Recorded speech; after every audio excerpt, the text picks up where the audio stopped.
Brandon, it's 2021. Not yet. Yeah, it is. No. It's Happy New Year. No, not yet. COVID's going away to you. Yeah, the very first day of the Yeah, year, it's COVID's done, it's done. Just that new UK strain. Time's expired. No, tell me why the New Year's is not biblical. Okay, so we're on a Gregorian calendar, right? We're middle of winter to middle of winter for our year, based on a 365-day cycle and a quarter, so that we have our leap years. That's not the biblical calendar.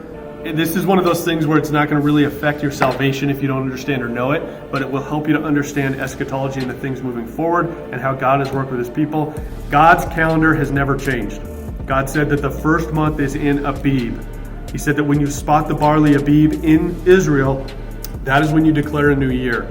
That has always been his calendar. It's agricultural, right? The calendar we have today, was put together for convenience, right? To be able to calculate things in the future, to try and keep track of things a little bit better. And that basically means that we are now in charge of the timeline that's playing out in our lives. God said, I want you to rely on me. I want you to do it. He says in Scripture, he says in Exodus 12:2, 13:4, Leviticus 23:5, he says that this month shall be the chief of months for you. It shall be the first of the months of the year. He's talking about Abib. So our springtime is when God's actual first month happens, right? His new year. And then moving forward, his calendar goes based off of the months that he's put together in the way that he said that we should be tracking time, which based it on a lunar calendar. Why does this matter to us? Because it's not really a new year according to God, right? We can go and do our own thing. We can celebrate the new year, make New Year's resolutions. It doesn't really affect God. His plan's going to go on the way that he said it would. He set it forth in motion based on his timeline. So we need to get in tune with what God's doing, because he said the things of the end time are also going to happen on my calendar, not on your calendar.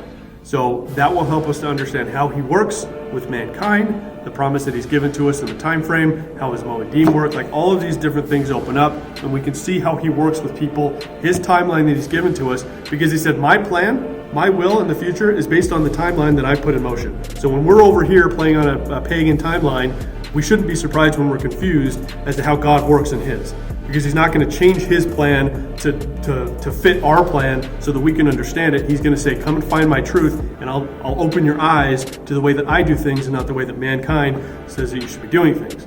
Again, not salvational, but it's good to know. It is New Year's. Make New Year's resolutions if you want, but God's not under any obligation to give those power unless you're doing it based on a biblical standard and seeking after him. He's not going to think that, oh, well, it's the new year, I'm going to do new things, and you're going to do a new fast for the new year. And I see that in a lot of churches. We're going to do a church fast for the new year. And God's like, you're not even paying attention to my calendar. Like, it's not a new year to me. Like, it's not special to me. It doesn't matter. So again, not going to affect your salvation, but it's important to know. It's something we should seek out. As a Berean, we should know about the truth of Scripture, and that's part of it.